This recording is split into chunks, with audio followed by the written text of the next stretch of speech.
1 p.m. East African time for TV47 at 1. My name is Linda Alela, and we go straight to the news stories of the day, where President William Ruto has directed government agencies to stop using the term watchman in official references to private security personnel, saying the sector must be treated as a professional career field.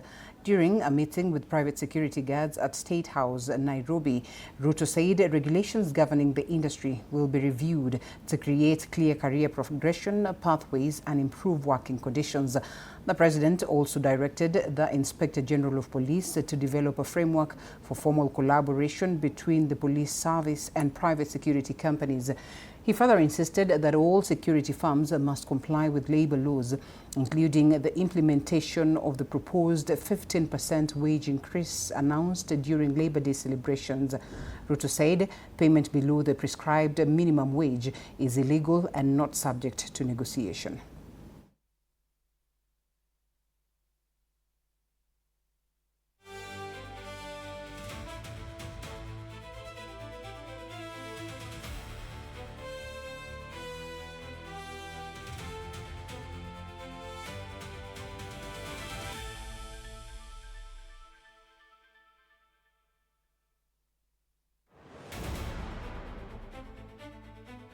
Fourth day that President William Ruto is hosting different groups in State House, and of course this in a bid to as well make sure that they align with his vision 2030. So we cross over and listen into what the president had to say.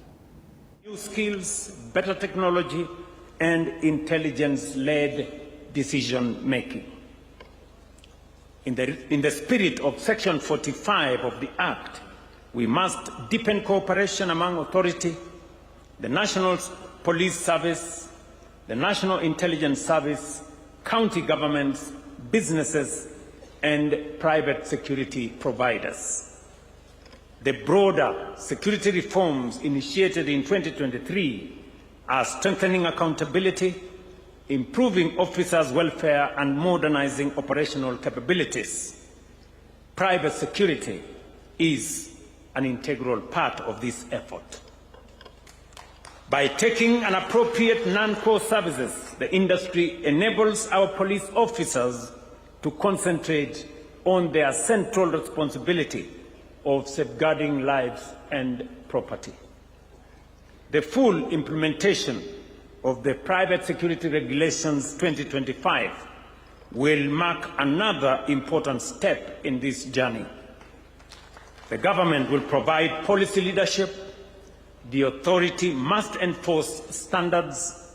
The industry leaders must invest in compliance, innovation, and workforce development.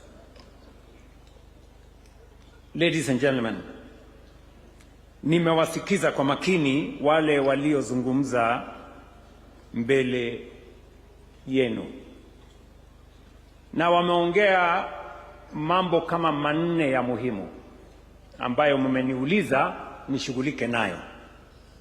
Kwanza, mumesema kama private security officers munataka muheshimiwe na muheshimike.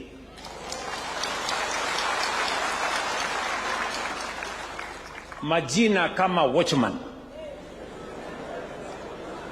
majina kama guard, nimekubali haya majina yanayowakosea heshima.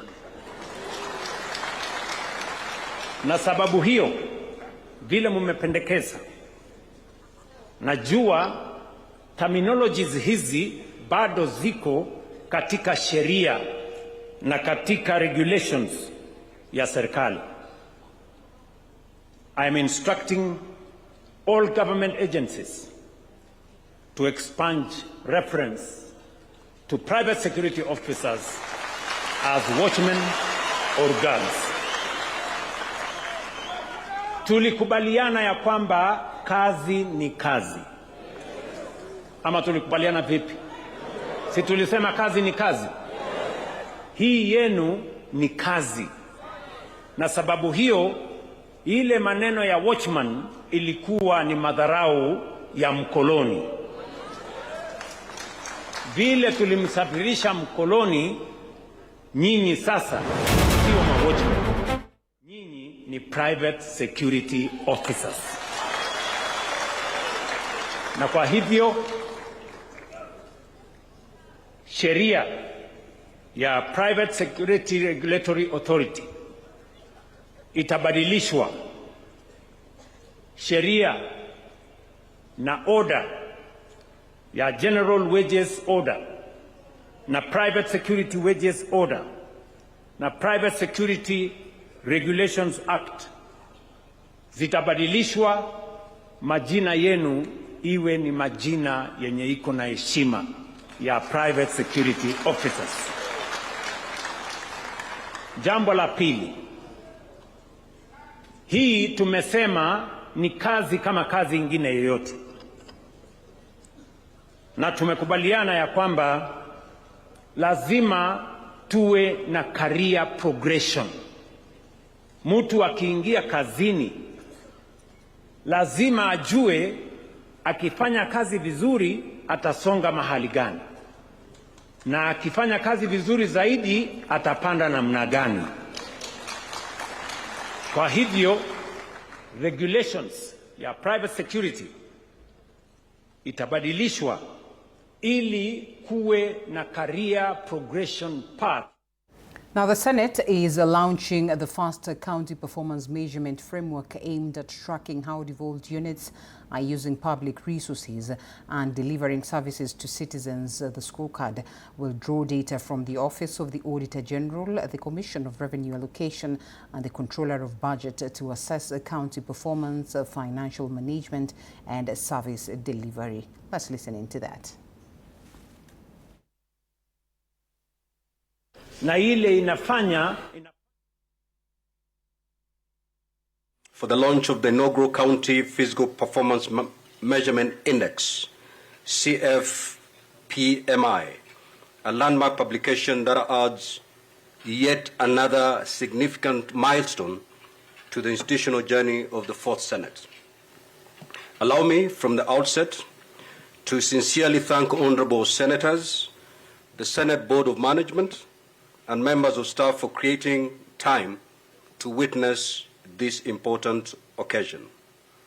I also commend the Parliamentary Budget Office and every officer and expert who contributed to the development of this publication.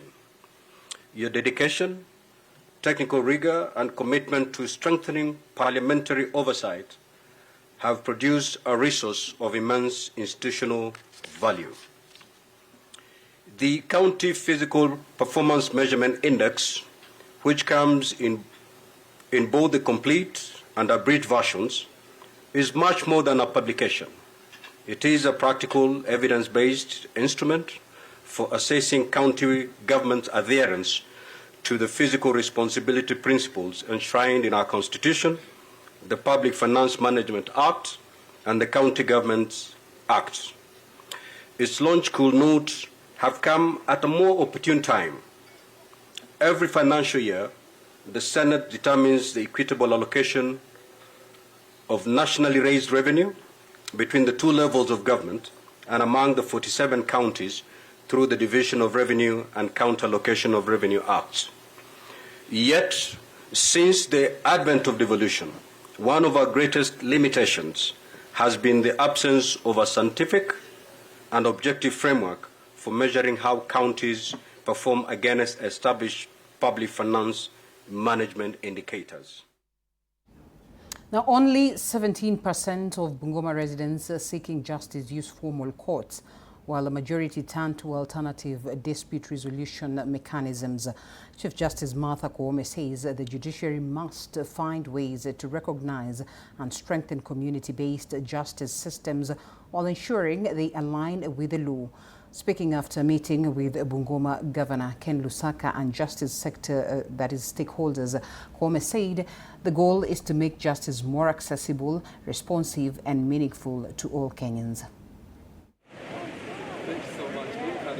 We in the judiciary, we've done a justice survey, and it is so clear here in Bungoma, only 17% of the people go to the formal courts.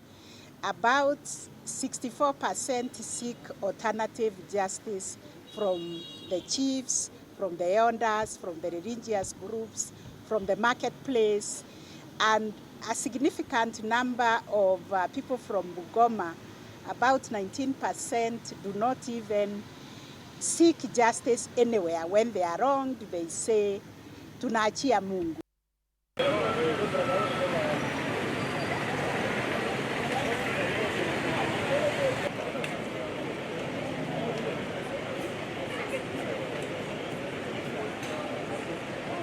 Thank you so much. We've had it this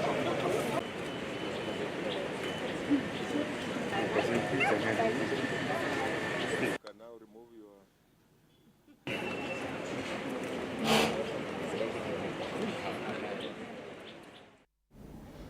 And now, proposals to remove the mandatory live streaming of election results by the Independent Electoral and Boundaries Commission have sparked opposition from Safina Party members, that is in Mombasa County.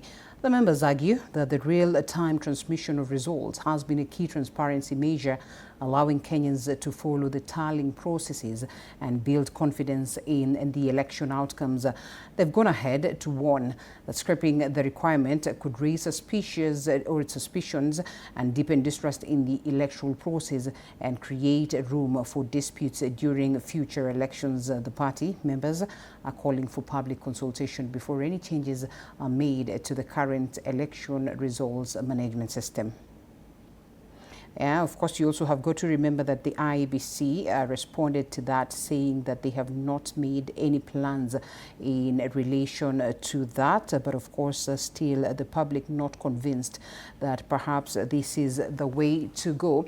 But as they say, and the president the other day also confirmed to the Kenyans that they need not to worry, because he guarantees an election that is going to be free, fair, and that's certainly what we look forward to. We'll be giving you that story later. But then, a women's lobby from the Mount Kenya East region has criticized opposition leaders, accusing them of prioritizing political attacks over presenting solutions to the country's challenges. Speaking in Meru County, members of the Firemen Women Brigade said the opposition should focus on offering alternative policies instead of engaging in divisive politics. The group also defended Deputy President Professor Kithure Kindiki, insisting that the Deputy Presidency is not up for political contest and dismissing claims by some leaders seeking to associate themselves with the opposition ahead of the 2027 general election. They further urged political leaders across the divide to embrace issue-based politics and support development initiatives that improve the lives of Kenyans.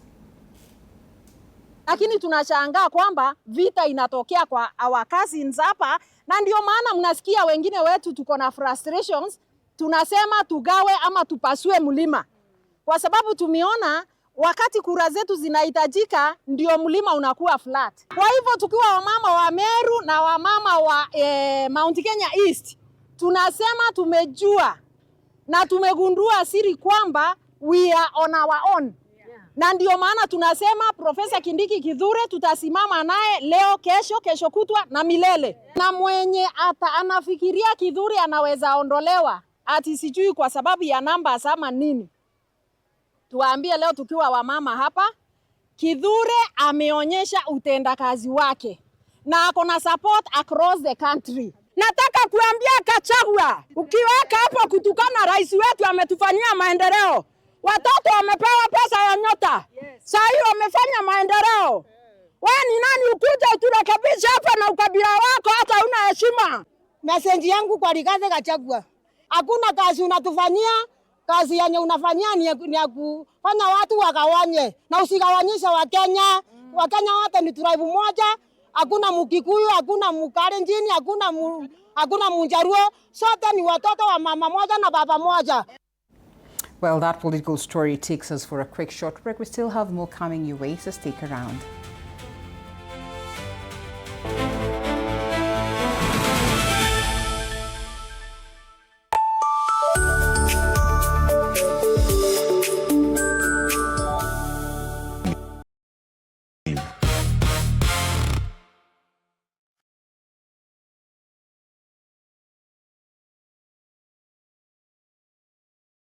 Tuesdays at 8:30 p.m. You have to be very careful.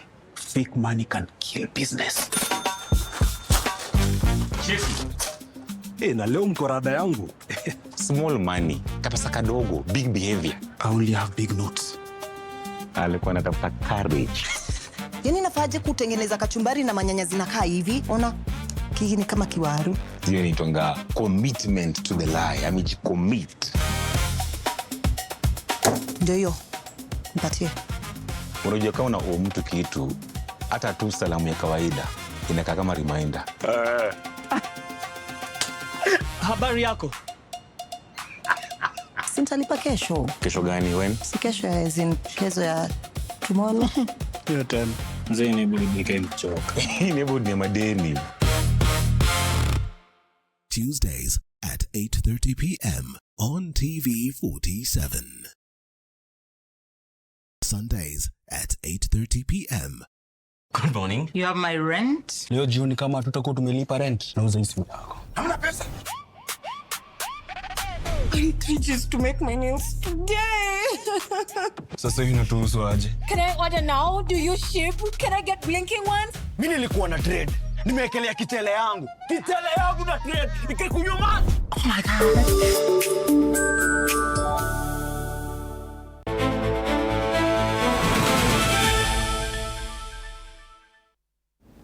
All right, welcome back. This is TV47 at 1. Back to that story on the streaming of results that is by IEBC, and proposals to remove the mandatory live streaming of election results by the Independent Electoral and Boundaries Commission have sparked opposition from SIGNET party members in Mombasa County.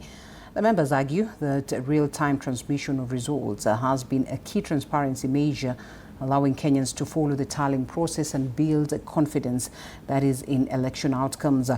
They have warned that scrapping off the requirement could raise suspicions, equally deepening distrust in the electoral process and create room for disputes during future elections. The party members are calling for public consultation before any changes are made to the current election results management system. Baada ya matokeo ya kuficha, mwananchi hatujui atakuwa na hasira ama atakuwa na hasira. Inalingana na matokeo.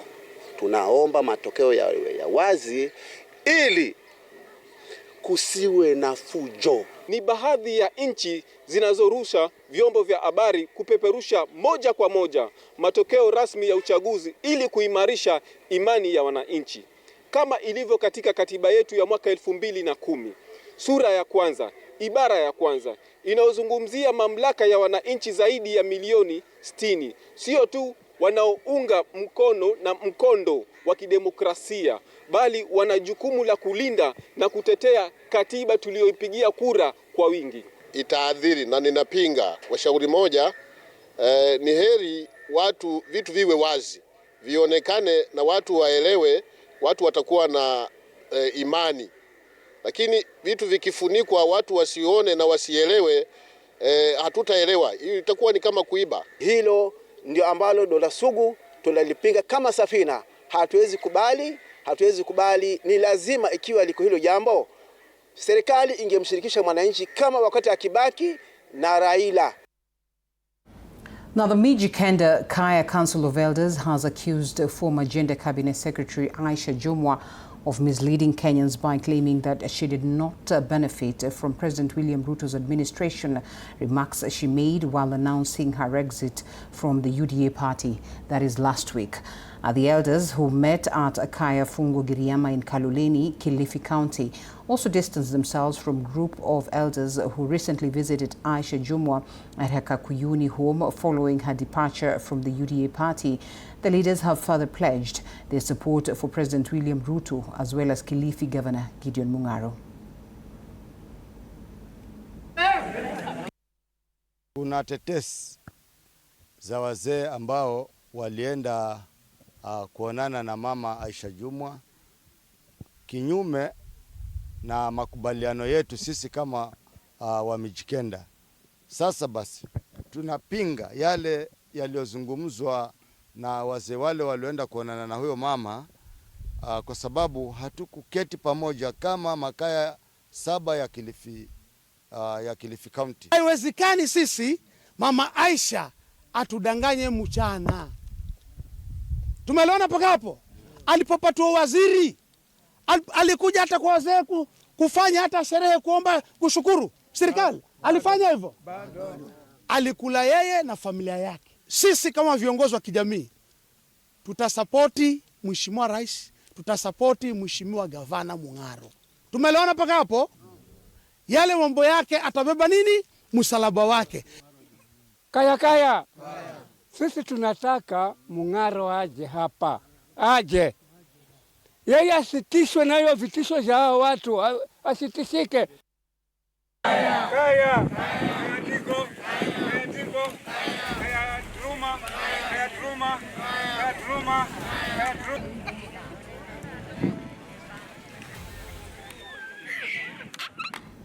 All right, and it is now 13 years after the introduction of the devolved governance.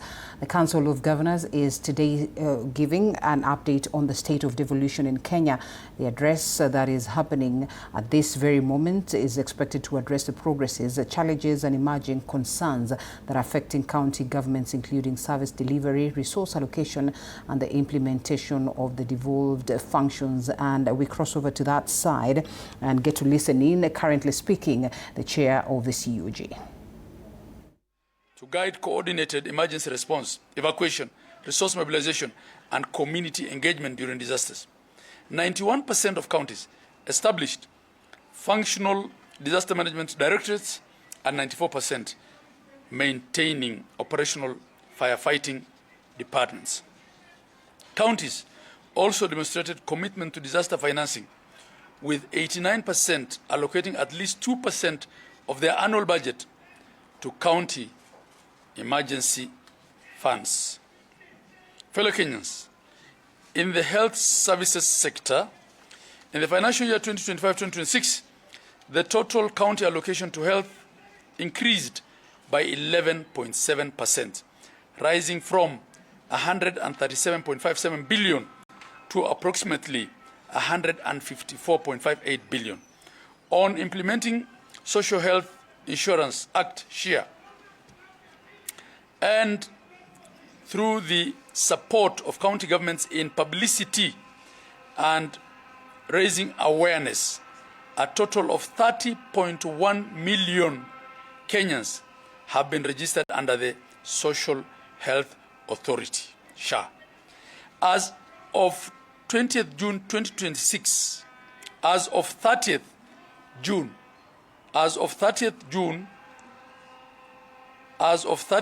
2026, counties collectively received 21.36 billion in the financial year 2025-2026, up from 12.7 billion in the financial year 2024-2025, which is the comparable period. Further, of the 44 counties that have enacted the Facility Improvement Financing Act, commonly referred to as FIF, collections have improved from 16.9 billion to 24.01 billion, surpassing their annual targets.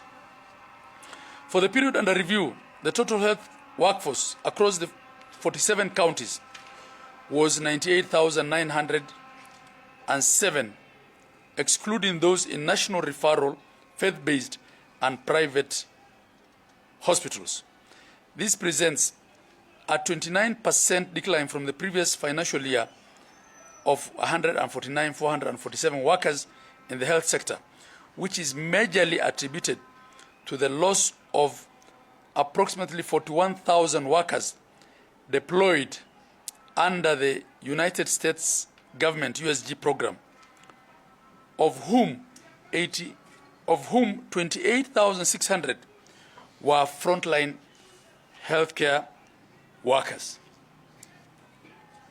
Another reason for the decline is the transfer of county hospitals to national governments, specifically the Jaramogi Oginga Odinga Teaching and Referral Hospital. on.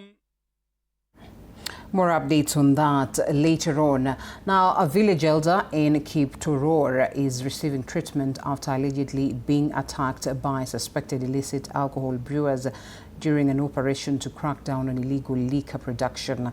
Samuel Kirop, who was injured during the incident along the Elgeyo-Marakwet Trans-Nzoia border and is currently receiving medical attention at Kapsuwar Hospital. Residents have accused some police officers of failing to stop illegal brewing activities, alleging that some are protecting the operators. They are now calling for the transfer of officers accused of facilitating the trade, while Assistant County Commissioner Bernard Tanui has promised action against those responsible for the attack. Kwamba wale wakemaji wametafuta ama kutumia mbinu tofauti ya kuwatumia vijana ili disturb sisi tukiwa kazi yetu. Na mkasa wangu mmoja aliumizwa na yupo hospitalini kwa sasa. Station hii ambaye inaitwa Keta ni station ambaye imetupea shida kama wana Kiptoror. Ule OCS mwenye hako mahali pale achasaidia serikali kuu, na yeye pia ni tegemeo ambaye angesaidia area hii, na yeye ndio ameaipisha serikali. Serikali waweze kutoa huyo mtu. Wakikuja kupambana na pombe, mnafaa kuwasaidia, sio kuwapiga. Because anawasaidia. Ya watu wetu. Na mtu mmoja akiumia kwa area, sisi wote tukikua. Sisi tulipiga bombe ndio tuweze hata mimi kwa karibu. Mimi nataka ngambo hii. Naomba. Kwa unyenyekevu. Ni ukweli. Turia And now to sports. The finals are currently underway on the last day of the national Term 2 games that are being hosted in Kiambu County. Our sports reporter Alan Zuki is on the ground with the latest results. Alan, over to you. Lots of action yesterday. How different is it today?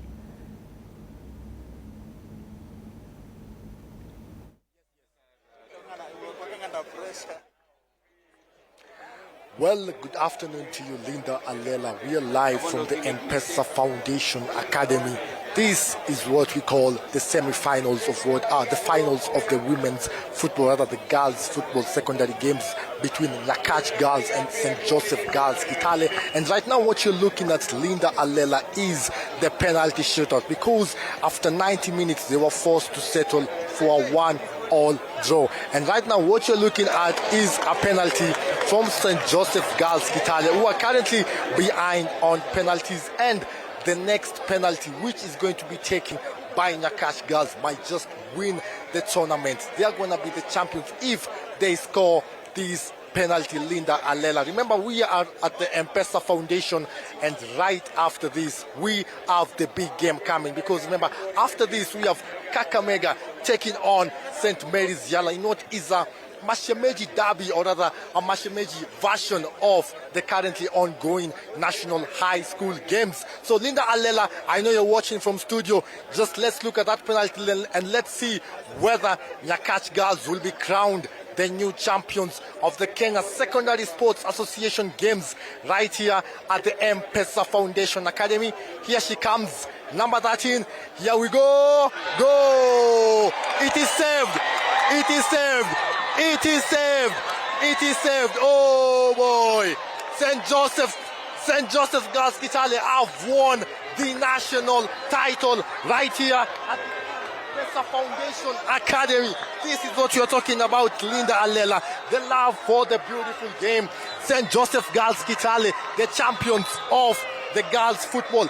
Alela, we're right here at the M-Pesa Foundation Academy. And yes, right behind me, St. Joseph Girls Italy are the new girls champion of the Kenya Secondary Sports Association Games at the M-Pesa Foundation. And even better, right after this, we have the Kakamega team, Kakamega High, locking on with St. Mary's Yala on this very ground. And you can feel the atmosphere. It's absolute fever pitch. You can look at it. Just look at the fans all over here. They are here. They are excited. They want to enjoy the game. And just today morning, you also saw the finals of the volleyball where Chepsaita were beaten 3-1. This is why we love the beautiful game. Just look at the celebrations. St. Joseph's Kitale are the new girls high school champions right here at the M-Pesa Foundation Academy, the Kenya Secondary Sports Association Games. We love these beautiful games. This is exactly what we enjoy. Linda Alela, I have much more for you. However, for right now, the next game is what everyone is waiting for. The Mashemeji Derby, the high school version of it. St. Mary's Yala, all the way from Kisumu against Kakamega, the Green Commandos, who are making their first appearance in 8 years, right here after they last made their appearance in 2018. It is about to go down. We promise you it's going to be one for the history books. We'll have that much and much more later at our 4 p.m. bulletin. However, for now, back to you, Linda Alela. Looking forward for the updates, Alan Nzuki. Asante sana for that. Now, Ivan Vidor from Austria is the champion of the 2026 Limuru Junior Open Golf Championship, which came to a close on Wednesday at Limuru Country Club in Kiambu County. Now, after 3 rounds, of course, that were held 3rd August to 5th August, the 16-year-old posted a gross score of 74, 70 and 66 for a total of 210.6 under par. 14-year-old Kanana Mudomi of Windsor Golf Hotel and Country Club also emerged the overall top girl in the 3-day competition. In the 19 to 21 years category, Mariam Mwakitawa of Sigona Golf Club walked away with the title, while Cherono Kipkorir and the Hetan Shah reigned, that is supreme, in the 16 to 18 years category. Brianna Ngeshu of Muthaiga Golf Club and Mwathi Kishero from Royal Nairobi Golf Club were the best in the 14 to 15 years event, while Brittany Nyachera clinched victory in the 13 years and under category. The World Amateur Golf Ranking Tournament attracted over 80 players from different clubs in and out of the country.